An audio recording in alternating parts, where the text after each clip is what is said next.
It's known as the Switzerland of Central Asia.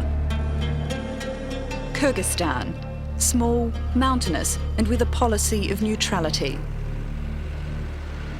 But this young nation is now drawing the battle lines, and the enemy is drugs.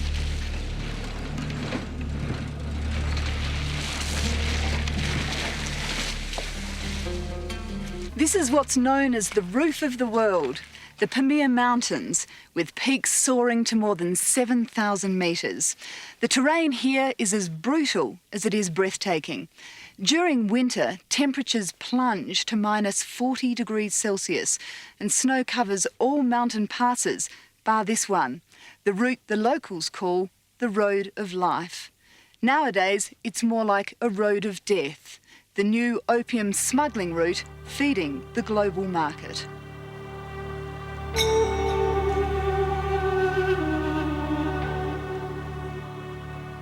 Only 700 kilometres to the south of Kyrgyzstan lie the poppy fields of the Golden Crescent, Pakistan, Iran, and the largest producer, Afghanistan. More than 3,000 tonnes of opium is grown here, half of the entire world supply. Before 1991, most narcotics from the Golden Crescent travelled to Europe along the various branches of the Balkan route.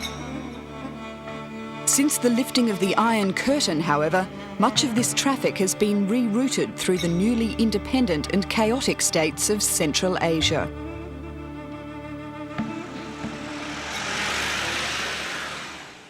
This region has now become a top priority of the United Nations Drug Control Programme, the UNDCP. It is no coincidence that the Central Asian sub-region has evolved into a major transit point and storage area for illicit opium, heroin and hashish. UNDCP chief Giorgio Giacomelli recently drew together the 5 foreign ministers of Central Asia, all of whom pledged to join forces in their anti-drugs campaign. But with the UN providing only $4 million over 3 years, everyone knows it's a tough task ahead. The Silk Road is gradually becoming the heroin road. I believe things will have to go worse before they start going better, but they can start to go better if we are not discouraged and indeed continue in this effort to have a more concerted, coherent and compatible action. The concern is not only that Central Asia has become a transit route for narcotics, but that the region itself is being corrupted. Both addiction and drug-related crime are rising rapidly. It's also a problem in neighbouring Russia, and one that Drug Control Chief General Alexander Sergeyev is keeping a close eye on. В 1991 году у нас выявлялось порядка 25 тысяч преступлений, 30 тысяч преступлений, то в прошлом году было выявлено 80 тысяч преступлений, связанных с наркотиками. Российские криминальные структуры и раньше имели связи в государствах Средней Азии, и сейчас имеют эти связи. Поэтому организованная преступность, действующая в сфере наркобизнеса, она с каждым годом становится все серьезнее и серьезнее на сегодняшний день. One of the most popular new drug corridors is the Horog to Osh Road. It runs from war-racked Tajikistan up over the mountains and into Kyrgyzstan, from where narcotics are channelled into Russia and Europe.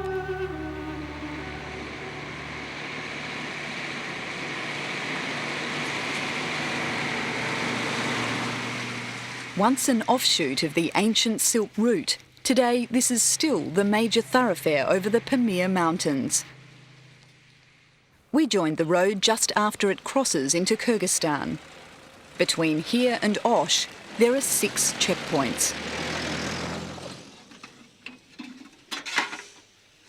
At this post, officers search as many as 200 vehicles a day. Most are trucks returning to Osh after delivering humanitarian aid and supplies to neighbouring Tajikistan, now in its 4th year of civil war. Раньше ездили по этой трассе. So far today, Captain Abdurakhmanov and his agents have not uncovered any opium. But on average, once every 10 days, they do. В машинах эти пассажиры, не пассажиры, а вот водители прячут определенных тайников в кузовах, в шинах, ресиверах, в поддонах кабины, и также в печках, в частях, вот, в агрегатах, в моторных частях, в бензобаках. Kyrgyz authorities believe 100 kilograms of opium travels along this route every day, but only 1/4 is ever intercepted. Apart from determination, there are few resources at the authorities' disposal. И там есть опыт сиречи, возьмите и так далее. А сейчас кинологу мы собак обучили. И собаки тоже, значит, там очень высота, 3,5-4 тысячи метров над уровнем моря. Значит, после 2-3 операций собака тоже они не выдерживают. Они тоже, оказывается, после... Им же тоже надо нюхать, тоже надо наркоманом сделать собаку. А потом после того, что они не выдерживают, и больше его не в состоянии найти, искать в опосередце.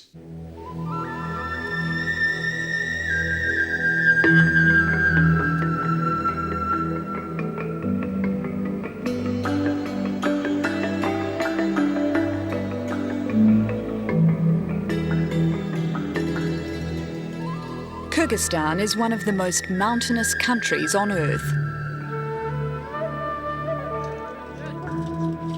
Only the hardy live here, mostly shepherds and their families, people so poor that drug running could appear a tempting alternative. Unable to police this isolated region alone, the Kyrgyz government has handed control of its frontier to Russian border forces. Their zone begins just beyond this village and stretches for 70 kilometres to the Tajik border. We were not allowed to travel there. The Russians guard their territory jealously, perhaps too much so. It's been alleged that Russian forces in the region are actively involved in the drug smuggling. Международные семинары, если они заявили, и конкретными фактами, что вот так они пытаются перевозить наркотики в Москву, понимаете, через и так далее, что, мол, они не подчиняются ни таможням, ни милициям при вылете, допустим, из аэропорта там Душанбе или там Хорога, вот, что мы, мол, пограничники, нас нельзя проверять, только, ну, значит, видимо. Russian General Alexander Sergeyev acknowledges there is military involvement in the drug smuggling. Точно так же и среди российских пограничников есть предатели, которые совершают преступления. Это беспокоит нашу страну и волнует ее. И мы, соответственно, боремся с такими людьми и привлекаем их к ответственности. Но это единичные факты.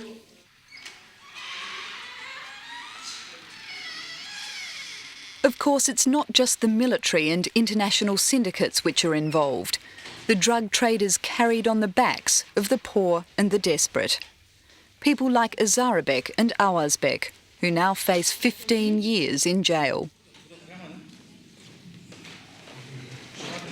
Their crime was to haul this opium, 129 kilograms, across treacherous mountain passes from Tajikistan to Kyrgyzstan.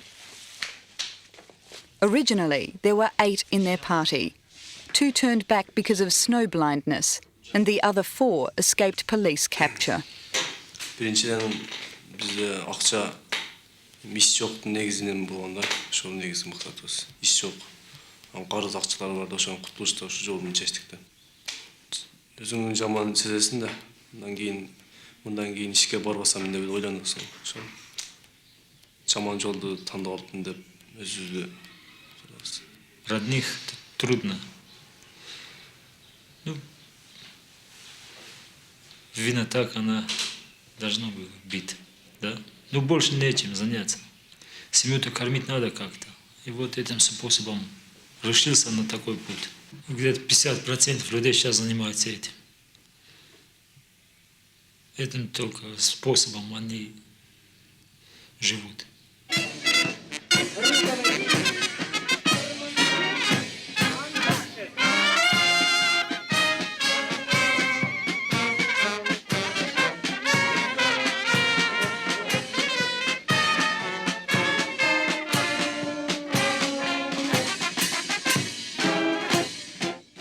It's Victory Day in Osh, and locals are celebrating their Soviet heritage, the defeat of Germany in World War II.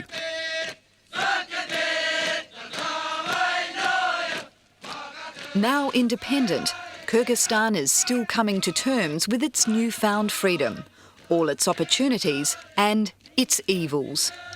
Central Asia's largest market town is now a major distribution point on the new opium highway.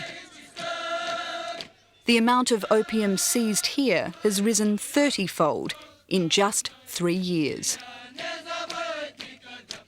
Союза у нас вообще не было конфискации опия на этой зоне, потому что она из-за границы к нам не поступала. Это все началось после распада Советского Союза. Границы более-менее открыты стали.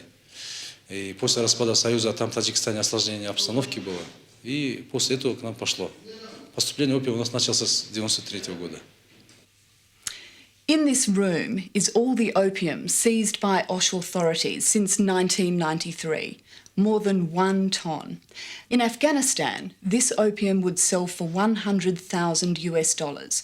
By the time it reaches Osh, it's worth $1 million, and on the streets of Russia and Europe, anywhere from $10 to $25 million. Место не будем двигаться. Как знак подадут, начинаем. Как понял? Not all the opium trafficked through Kyrgyzstan winds up on the international market. Там надо при вот это проведение, надо чуть-чуть осторожным. Якобы, говорит, там есть у них оружие, говорит, есть. Plenty gets siphoned off to an ever-widening pool of local addicts. Так, давайте, начинайте.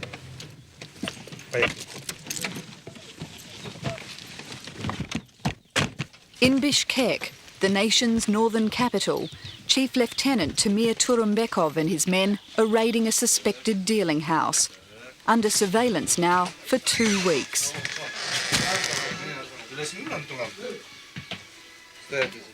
Қаншадан бері сайын одасың? 3-4 ай? Снимаю куртку.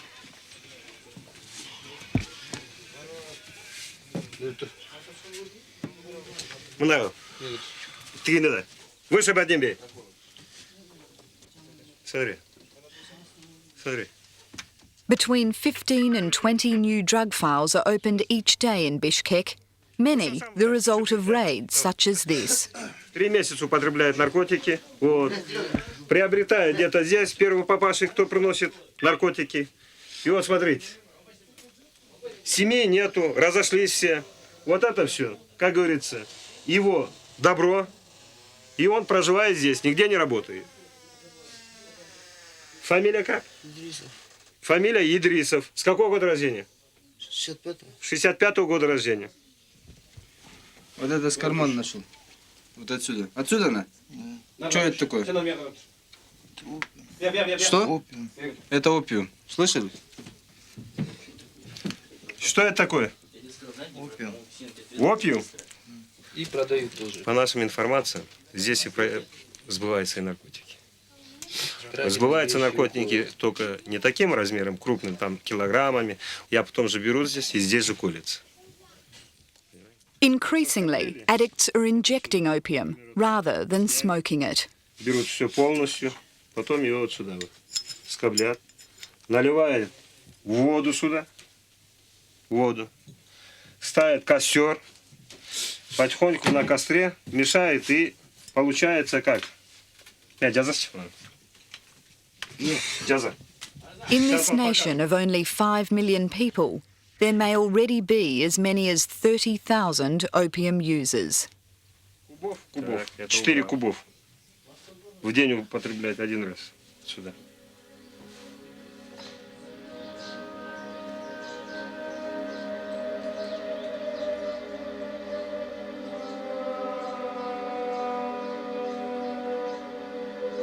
Addiction is nothing new in Kyrgyzstan.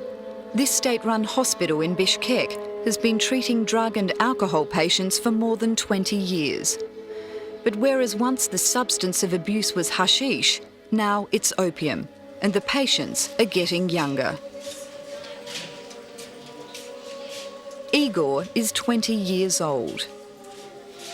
Ну, попробовал где-то года 3 назад, а 2 года уже все. Каждый день. Although pumped full of sedatives, he's doing it hard. This is his 5th day in hospital without a hit. А здесь самое и родители тоже. Потом жалко все равно.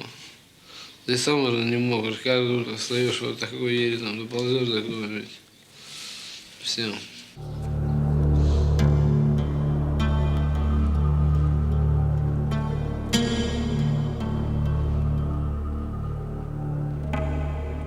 To look at this place, one wonders how Kyrgyzstan and other Central Asian nations will ever be able to stem the flow of opium. Here, they wonder too. Like Igor, they're torn between fear and hope. Fear because until the wars in neighbouring Tajikistan and Afghanistan are resolved, their problems never will be.